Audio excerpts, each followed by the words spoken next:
Mummy వాళ్ళ కూర చేస్తుంది. దానికి ఉల్లిపాయలు, పచ్చిమిరకాయలు, కొత్తిమీర, ఎల్లుల్లిపాయలు, జీలకర్ర, ఆవాలు కావాలి.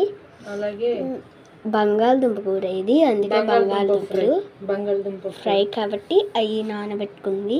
ఫస్ట్ తాలింపు వేసుకోవాలి.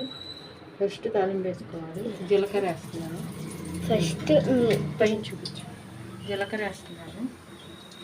తర్వాత ఒక గుప్పెడు ఆవాలు, కొంచెం ఆవాలు. తర్వాత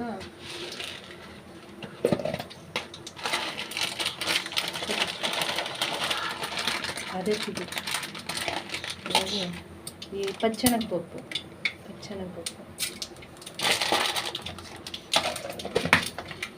తర్వాత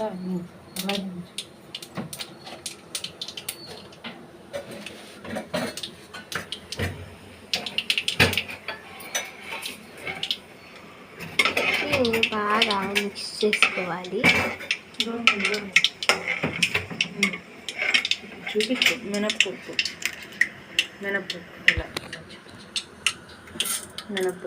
ఎర్రగా వేగిన తర్వాత ఎర్రగా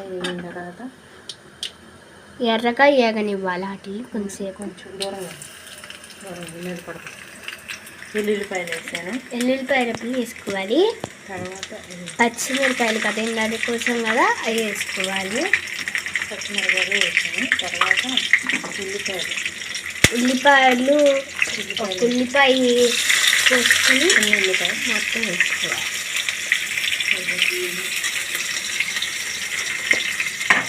బాగా తిప్పాలి. వాటిని మిక్స్ చేయాలి.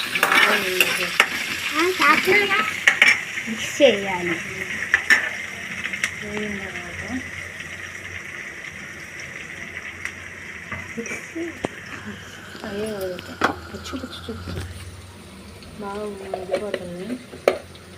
అలా బాగా ఎర్రగా అవ్వాలి.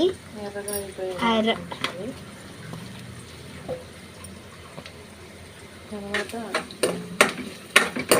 ఇలా బాగా మిక్స్ చేసుకుంటే అన్ని వైపులా ఎర్రగా నీట్గా అయింది. తర్వాత ఇప్పుడు బంగాళదుంప ఉప్పులో నానబెట్టి లైట్గా ఎర్రగా అయినాయి కదా, ఇప్పుడు ఉప్పులో నానబెట్టుకోవాలి. బంగాళదుంప కట్ చేసుకుని నీట్గా నీళ్ళల్లో నానబెట్టిన బంగాళదుంప ఇది. ఇప్పుడు దీన్ని వాటిలో వేసేస్తున్నాను. ఒక 10 minutes నానబెడితే సరిపోయింది. అవసరం లేదు, కొంచెం సేపు పోసేటప్పుడు వేసేసుకుంటే సరిపోయింది. ఇది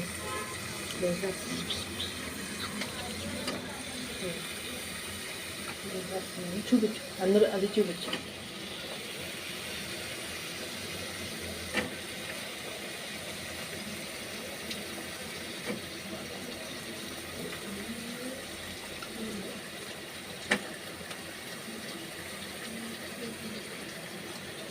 తర్వాత లాస్ట్లో ఉప్పు కారం వేసుకుని బాగా ఫ్రై చేసేసుకుంటే చూపించు. ఉప్పు కారం వేసేసుకుని కొత్తిమీర కూడా వేసేసుకుంటే అయిపోద్ది ఫ్రెండ్స్ బంగాళదుంప కర్రీ. కొంచెం టైం పట్టిద్ది. ఓకే ఫ్రెండ్స్, ఈ వీడియో మీకు నచ్చినట్లయితే ప్లీజ్ లైక్ చేయండి, షేర్ చేయండి, సబ్స్క్రైబ్ చేసుకోండి, కామెంట్ కూడా చేయండి. మీకు ఎలా అనిపిస్తుందో కామెంట్ కూడా చేయండి ఫ్రెండ్స్. ఇవి బాగా ఫ్రై చేయబోవాలి. నేను సిమ్లో పెట్టుకుని ఫ్రై చేసేసుకుంటా. మూత పెట్టకూడదు. మూత పెడితే మళ్ళీ మెత్తగా అయిపోతాయి. ఫ్రై చేసుకోవాలంటే మూత పెట్టకుండానే ఫ్రై చేసేసుకోవాలి. Thank you friends. బాయ్.